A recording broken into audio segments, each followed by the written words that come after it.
What's up, guys? YGO Strats here. More BLS support. It looks like they're going to be their own archetype. It looks like Trade-in's going to be one of your favorite cards in this deck based on the things that we've seen. Getting right into it, the first monster we got is Sacred Blackluster Soldier, a light warrior with 3000 attack, 2500 defense, and level 8. I imagine the warrior level 8, 3000 attack, 2500 defense is going to be constant for all your Blackluster Soldier cards that are, actually Blackluster Soldier or have Blackluster Soldier in the name. So let's read his effect. You can only use the first effect of him once per turn. When this card is normal or special summon, nice. You can target one of your light or dark banished monsters and one card your opponent controls. Return the first target to the graveyard, and if you do, banish the second target. That's nice. And 2, when this card destroys an opponent's monster by battle, you can target one level 7 or lower warrior type monster in your graveyard and add it to your hand. That's a very nice card. I like that. I mean, when he's normal or specialed once per turn, regardless if he goes away, you can call the Haunted and do it again. So you can definitely annoy the opponent. Actually, call the Haunted on your opponent's turn would be pretty nice too. But I do like that. Banishing cards is super helpful. The only deck that doesn't really care too much about that is, Ritual Beasts at the moment. But other than that, like banishing anything, and it's any card too, like spell, trap, monster, a pendulum, anything. Like that's going to be a nice effect to be using on your opponent. I'm not going to like when my opponent does that to me, that's for sure. And the recycling from the graveyard is never bad. The level 7 or lower warrior types works well with the Gaia cards from what I've seen.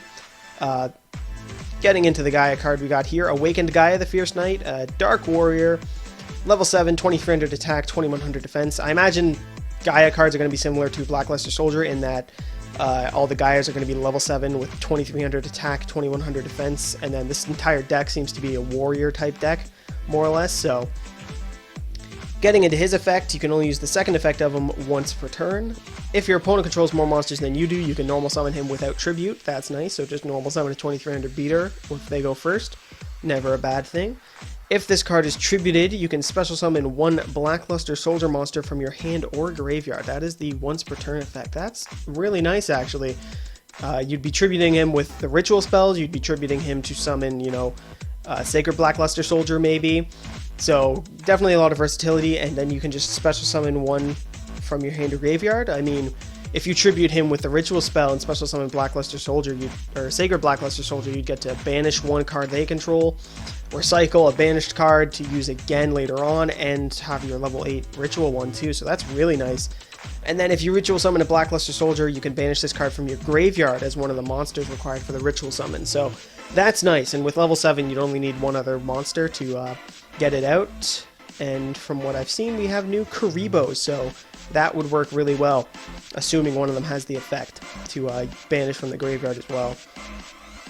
So let's look at it. Sakuriboh. Hopefully it's really Saki. Let's find out. If this card is tributed, draw one card. Nice. If a monster you control would be destroyed by battle, you can banish this card from your graveyard instead.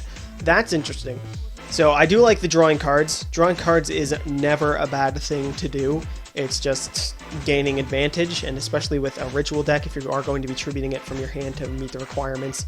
Like if you tribute this from your hand and banish this from the graveyard, you draw one card, so it replaces itself, and then you've got your ritual card. Because obviously ritual summoning is a bit of a minus unless the cards you're bringing out are super, super busted and plussy.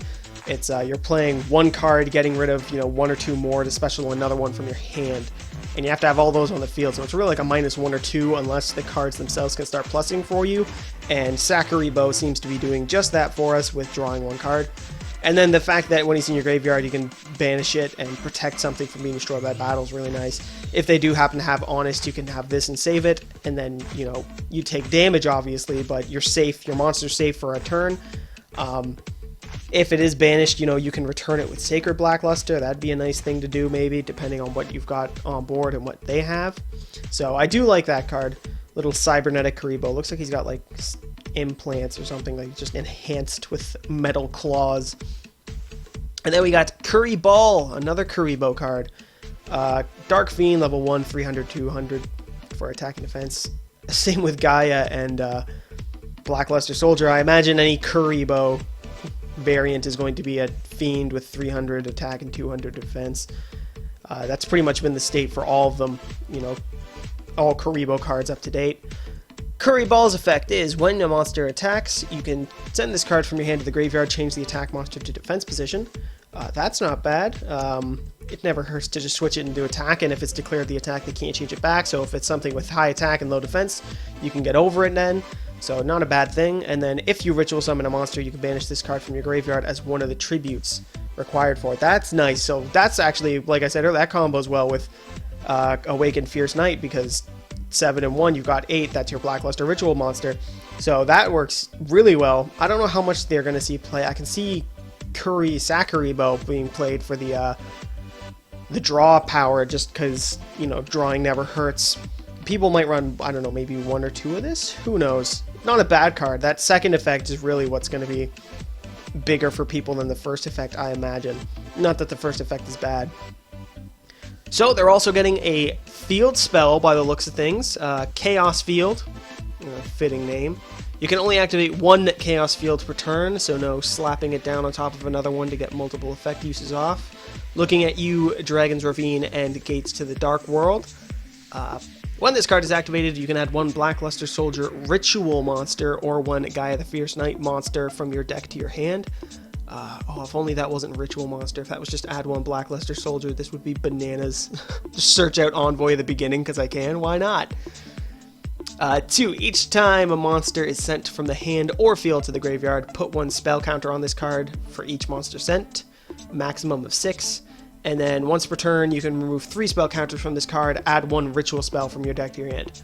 Okay, so you can play it, search out the ritual monster, get 3 cards in your graveyard through one means or another, and then boom, search out the spell. I do like that. Each time a monster is sent from the hand or field to the graveyard, I'm not 100%. I imagine, you know, if like you effect fail your opponent, that would count too. Anytime it goes to from the field to the graveyard, tribute, destroyed by battle, whatever. That could be nice. So I could see this being played. Interesting that it uses spell counters though, because that whole spell counter structure deck that came out a while ago. So don't know if any of that shenanigans will bleed into this deck. We're getting, looks like 2 trap cards. Transmigration of the Supreme Soldier. You can only activate 1 Transmigration of the Supreme Soldier per turn. Target 1 Blackluster Soldier monster you control, send it to the graveyard, and if you do, special summon 1 Blackluster monster. So,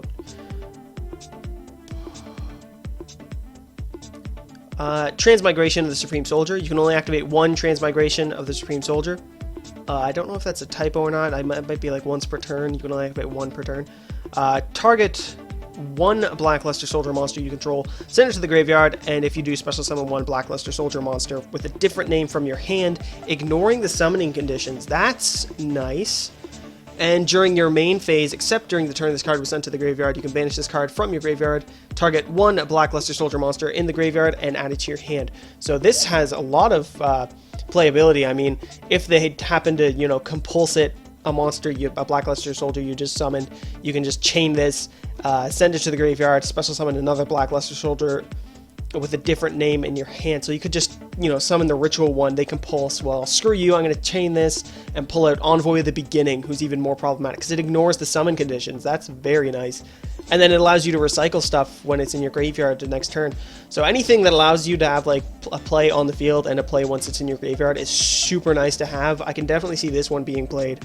The adding back a Blackluster Soldier is very nice. You know, if they happen to torrential or whatever your Blackluster Soldier Envoy at the beginning, it's going to be nice. The other trap card, Shield the Supreme Soldier. When a monster effect or a spell or trap that would target a monster on the field is activated while you control Blackluster Soldier monster, negate the activation, and if you do, destroy it. So that stops monster effect or spell or trap that targets. A little specific, you know, I mean, like definitely stops compulse, definitely stops anything that targets really, but not bad to have. It's a counter trap that'll negate that stuff, so not bad.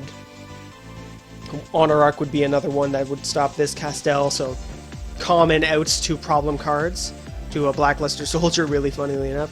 If this card is in your graveyard, you can remove one spell counter from your side of the field, set this card from your graveyard to your side of the field? Whoa, but banish it when it leaves. Okay, but that's not bad. So that combos with your field spell, because you're going to be racking up spell counters, and you can get it. So that's not bad. So I mean, it's not too.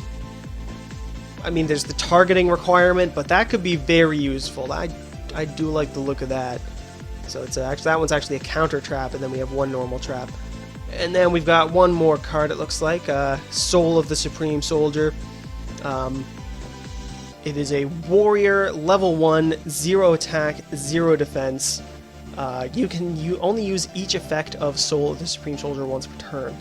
First effect, you can send one Blackluster Soldier monster from your hand to the graveyard. Till your opponent's next end phase, this card's attack becomes 3,000, its name becomes Blackluster Soldier. So that's not too bad. And then you can banish this card from your graveyard, add one Night of the Beginning or Night of the Evening Twilight from your deck to your hand. So I believe the Night of the Beginning or Night of the Evening Twilight were the 2 level 4s that were revealed earlier.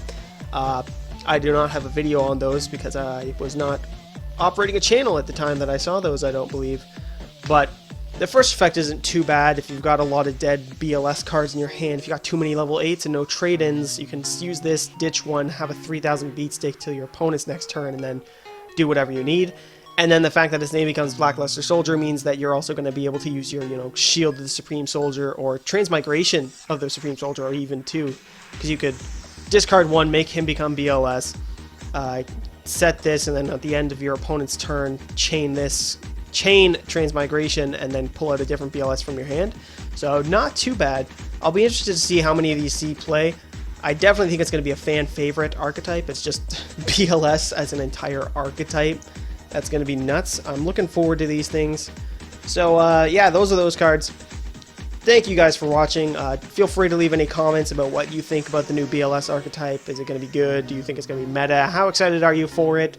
All that fun stuff. Again, thank you for watching, and we'll see you next time on YGO Strats.